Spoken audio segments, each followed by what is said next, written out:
tous les voisins, bon, évidemment surtout ceux du 19 où j'habitais, mais dans l'ensemble, tout le monde, je crois que tout le monde s'aimait. D'ailleurs, ça a été une vraie douleur de partir de là. Ouais.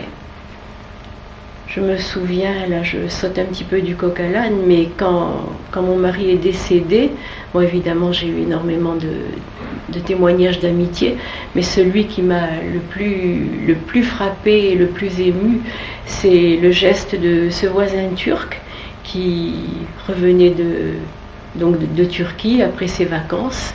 Et lorsqu'il a appris le décès de mon mari, est allé en taxi à Le Puy-Gy, donc sur la tombe, et a déposé une gerbe de fleurs. Alors là, même maintenant, au bout de 23 ans, je reste vraiment, je trouve vraiment pas les mots. Je suis émue parce que revenir sur mon passé comme ça, c'est facile et en même temps difficile, mais ça a été formidable. Ça a été vraiment, je crois, une belle histoire d'amour.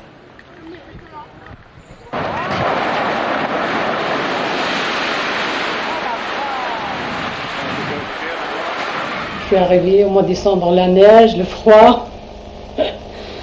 Ma première sortie, j'étais chez André Perrault. Il nous a invités. C'est là que je parle pas bien le français déjà.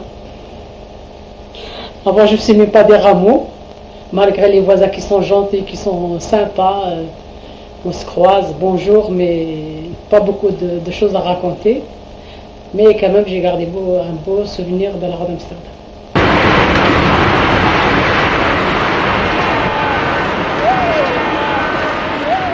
C'était plutôt les gens du dehors, quand on nous demandait, par exemple en ville, quand on leur disait vous habitez à la locomotive. Ah, la locomotive. Alors, vous voyez bien, tout de suite, ça me voulait tout dire. Hein, à la locomotive, je me suis dit, mais écoutez, on n'est pas plus mal à la locomotive qu'ailleurs. Hein. C'est tout ce que je leur répondais. Hein. Enfin, c'est vrai, comme je leur disais, il y en a peut-être qui sont aussi mal lotis que nous, hein, mais ça, on ne le dit pas. Je sais tout. Bon, c'est tout ce que je peux vous dire sur la locomotive, hein, que je m'y suis bien plu. J'ai passé des bons moments. Et c'est tout ce que je peux dire et que je la regrette. Voilà.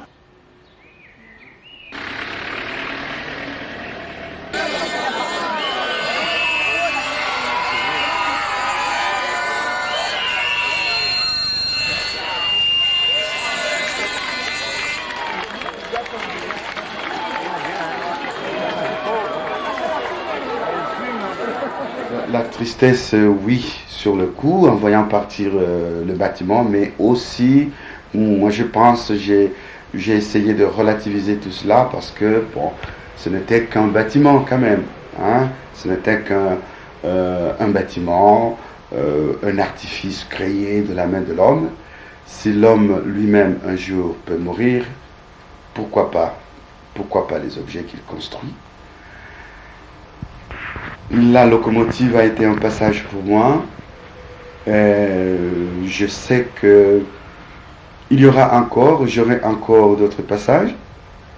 Je suis maintenant au numéro 9 rue de Copenhague. C'est un passage, ici, là aussi, c'est un passage, puisque, bon, je ne sais pas, je serai obligé peut-être un jour de quitter. Donc, on va quelque part, on quitte quelque part pour aller toujours ailleurs. Nous sommes des êtres humains en mouvement, surtout à l'époque actuelle où les choses bougent tellement. Soit on part à la recherche une meilleure vie ailleurs. Professionnellement, on peut bouger. Donc voilà quoi. C'est ce qui me permet donc de relativiser un peu le regard quand je projette mon regard en arrière. La locomotive, c'était bien, c'était un passage.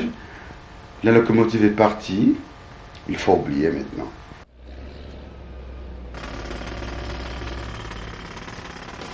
Et oui, c'est la fin. La fin de celle que l'on appelait la loco. Elle est partie en douceur, sans explosion si l'on peut dire. Ce bâtiment phare aura vu défiler toutes les cultures. C'était un lieu d'identification et de mémoire pour beaucoup de personnes. C'est aussi la disparition de la maison familiale, de celle où l'on a été enfant. Mais arrêtons-nous un instant. Et pourquoi pas revoir cette grande dame qui aura fait tant couler d'encre et fait l'objet de tant de controverses.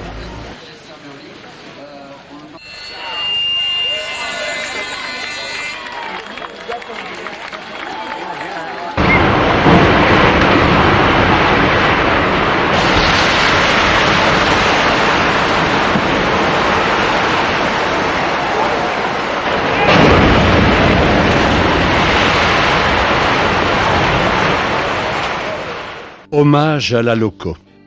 Larmes et joie d'hier et d'aujourd'hui, ô locomotive, tu es notre mémoire. Longue et majestueuse, tu as abrité notre histoire. Ouverte sur le monde, tu l'étais par tous ces visages colorés et amis. Odieuse, ces langues de vipères qui de toi parlaient avec mépris. Toutes les cultures se sont exprimées, souvent en musique. Témoins de ces richesses, les poètes ont écrit des rimes nostalgiques. Crie au monde entier que la vie ensemble est possible. Comme un paquebot, tu fus notre phare, on te croyait invincible. Oubliant le racisme, tu as montré tes richesses. Ô locaux, pourquoi ou pour qui fallait-il que ta vie cesse? Inoubliables seront les souvenirs de toute une jeunesse. Inépuisables les gestes de cœur lourds de tendresse. Muraille peinte, de très loin tu attirais nos regards. Mythe pour les uns, ta disparition pour d'autres est un cauchemar. Oublie tous les tracas du passé, on n'était pas de la racaille. Obsession du voisinage qui ne supportait pas la marmaille. Vous ne pouvez oublier ces 1000 familles qui l'ont animé pendant 37 années. Éparpillés depuis dans de nouveaux cadres de vie, écoute bien, locaux. Si tes murs s'écroulent, la fraternité, elle, survit.